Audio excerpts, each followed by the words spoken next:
지방의원들의 겸직, 이른바 투잡 논란이 심각합니다. 더 큰 문제는 제대로 공개도 되지 않고 있다는 것입니다. 안전등급 최하 등급을 받은 목포 지역 아파트들의 안전 문제가 도마 위에 오르고 있습니다. 하지만 목포시는 예산 부족을 핑계로 손을 놓고 있습니다. 전남과 전북 지역 국회의원들이 최소 10만 톤 이상의 추가 격리를 정부에 요구했습니다. 무안에서 수천 개의 불법 묘지에 대한 민원이 끊이지 않고 있는 가운데 다행히 해법이 마련됐습니다. 여러분 안녕하십니까? 목포 MBC 뉴스데스크입니다. 지방의회가 의원들이 겸직, 이른바 투잡을 뛰고 있는지 여부를 제대로 공개하지 않고 있습니다. 선출직 공직자의 겸직 현황을 투명하게 공개하라는 규정이 형식에 그치고 있습니다. 양현승 기자입니다. 목포시의회 홈페이지에서 의원 겸직 현황을 검색했습니다. 준비 중이라는 안내만 뜰 뿐입니다. 목포시의회 의원 윤리강령은 임기를 시작한 뒤 한 달 안에 겸직 여부를 신고하도록 하고 내용도 공개하도록 규정하고 있습니다. 갓 임기를 시작한 지방의원의 겸직 현황 공개를 완료한 건 여수시의회, 해남군의회 등 일부에 그치고 있습니다. 1년에 한 번씩 그 홈페이지에다가 공개를 하도록 돼 있어서 정리되는 대로 그냥 올렸거든요. 전남도의회는 의회 사무처가 내부적으로 도의원 전원의 겸직 신고서를 받아놓고만 있을 뿐 애당초 자체 윤리강령 조례에 겸직 신고 공개 계획조차 담지 않았습니다. 1년에 한 차례 이상 홈페이지 등에 게시하거나 별도의 조례로 정한 방식에 따라 공개하라는 상위법이 무색합니다.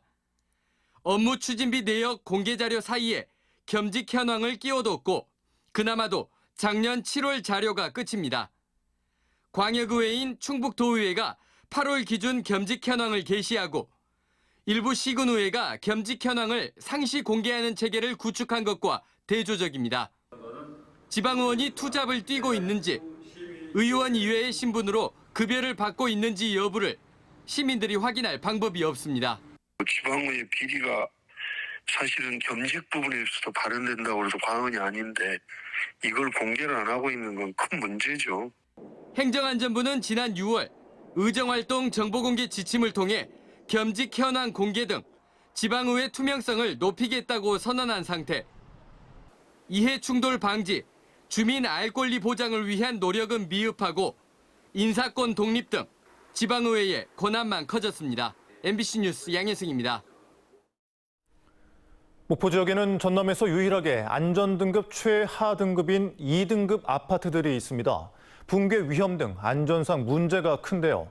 그런데 목포시는 4년여 동안 예산 부족 핑계만 대고 있습니다. 양정은 기자입니다. 52년 전인 1970년에 지어진 목포 시민 아파트입니다. 건물 외벽 곳곳에 어른 손바닥 깊이 균열이 가 있습니다.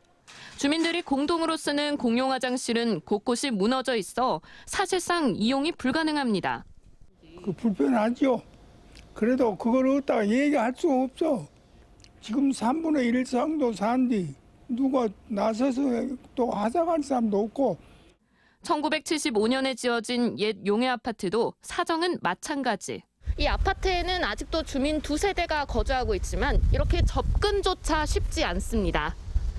이 같은 안전등급 2등급 아파트는 전남에서 250여 세대 6개 건물로 모두 목포에 있습니다. 하지만 목포시는 위험한 아파트에 현재 거주 중인 세대 숫자조차 파악하지 못하고 있습니다.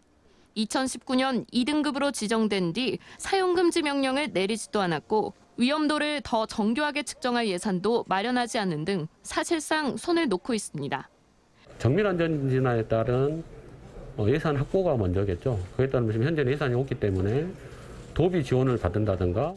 지난 2015년부터 무안군이 2등급의 연립주택을 3년여에 걸쳐 매입해 주민들을 이주시키고 공원과 재난 대피시설로 조성한 것과 대조적입니다.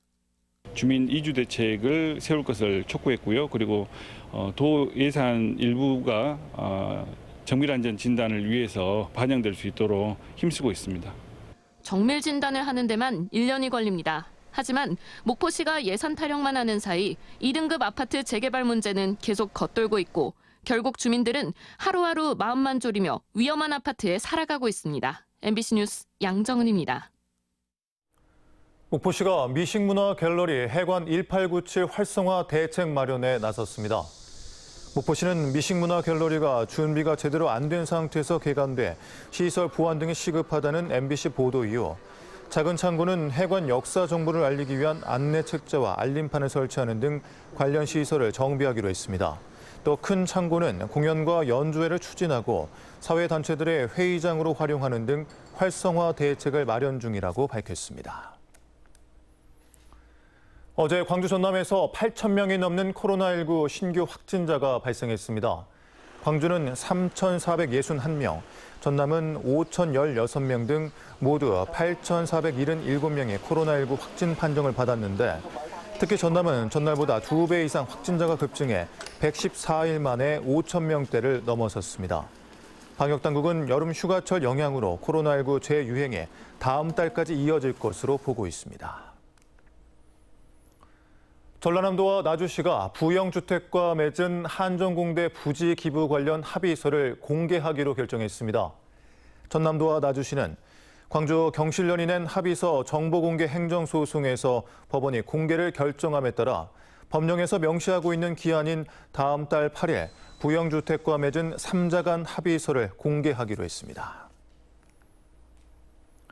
국회 농해수위 소속 전남과 전북 지역 국회의원들이 3차에 걸친 쌀 시장 격리에도 쌀값 하락세가 계속되고 있다며 최소 10만 톤 이상의 추가 격리를 정부에 요구했습니다. 의원들은 정부와 공공기관의 수당 상여금의 쌀 쿠폰 지급, 쌀 가공식품 회사에 대한 인센티브, 쌀 상품권 발행, 해외 원조 확대 등 다양한 쌀 수급 안정 대책 등을 제시했습니다. 또 정부의 쌀 생산량 예측 실패와 시기를 놓친 쌀 시장 격리 등으로 45년 만에 최대 쌀값 하락폭을 기록했지만 그 피해와 손실에 농민과 농협이 떠안고 있다고 지적했습니다. 전라남도 농업기술원은 각종 농작물 병해충 발생 가능성이 높아짐에 따라 사전 예찰 강화와 적기 방제에 힘써줄 것을 당부했습니다.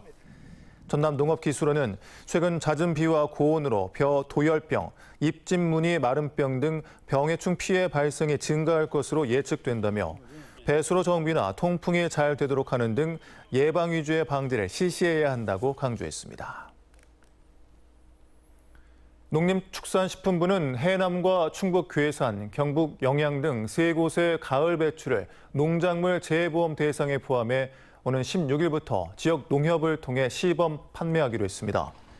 가을 배추는 배추 품목 중 재배 면적 비중이 가장 큰 품종으로 8월 중순에 파종해 12월 중순까지 수확하는 품종으로 해남과 괴산 등 주산지에서 재보험 대상에 포함시켜줄 것을 꾸준히 요구해왔습니다. 한국농어촌공사 영산강 사업단은 영산강과 영암호, 금호에 대형 방제 드론을 이용한 녹조 제거제 살포 작업을 실시했습니다. 영산강 사업단은 최근 폭염으로 수온 상승에 따른 녹조 발생의 우려됨에 따라 주 2, 3회 간격으로 주기적인 녹조 예찰을 실시하고 수질 개선을 위해 연락수로를 이용한 물 순환과 녹조 제거제 살포를 지속적으로 이어나가기로 했습니다. 무안에는 조성된 지 수십 년 된 천주교 묘원이 있습니다. 그런데 이 묘원에 안치된 묘지 가운데 수천 기가 불법이어서 민원이 끊이지 않았는데요. 천주교에서 불법 묘지 해법을 마련했습니다. 문현철 기자입니다. 무안천계면 야산자락에 대규모 공동묘지가 자리 잡고 있습니다.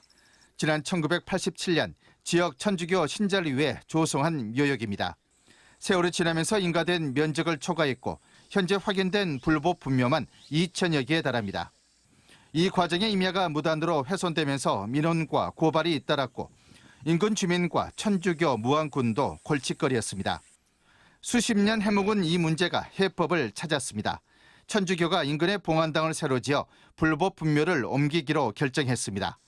묘역 인근에 짓고 있는 봉안당은 5,000기를 수용할 수 있는 규모. 천주교 측은 먼저 2,000개에 달한 불법 분묘부터 이곳에 안치하기로 했습니다. 불법으로 되어 있는 부분들은 다 이제 이장이 끝나면은 공원화해서 사용할 계획이고요. 천주교 봉안당은 이달 안에 건물을 완공한 뒤 다음 달 중순쯤 개장할 예정입니다. 무안군도 봉안당 설치 기준에 하자가 없고 불법 분묘부터 안치한다는 조건이면 협조한다는 방침을 세웠습니다. 천주교 측도 유족들로부터 봉안당 안치 동의서를 받고 있으며 무연고 묘는 개장 절차에 따라 처리할 계획입니다. 하지만 불법 분묘가 워낙 많다 보니 봉안당 안치까지는 상당한 시간이 걸릴 것으로 보입니다. 천주교의 과감한 결단과 자치단체 주민의 이해로 골칫거리였던 불법 분묘 문제가 해결의 실마리를 찾게 됐습니다. MBC 뉴스 문현철입니다. 전라남도는 호화 별장 농막 논란이 불거져 대기 발령된 서모 서기관에 대해 이번 주 징계 의결 요구를 할 것으로 보입니다.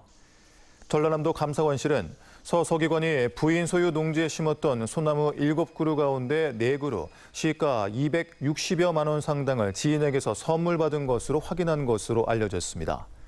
그러나 농지법 위반 의혹에 대해서는 농지의 실소유자가 공무원이 아닌 배우자이기 때문에 원상 복구 명령, 고발 등의 조치가 무안군에서 이루어져야 한다고 밝혔습니다. 지금까지 목포 MBC 뉴스데스크를 전해드렸습니다. 이제부터는 다시 서울과 수도권 등의 폭우 피해 소식을 전해드리겠습니다.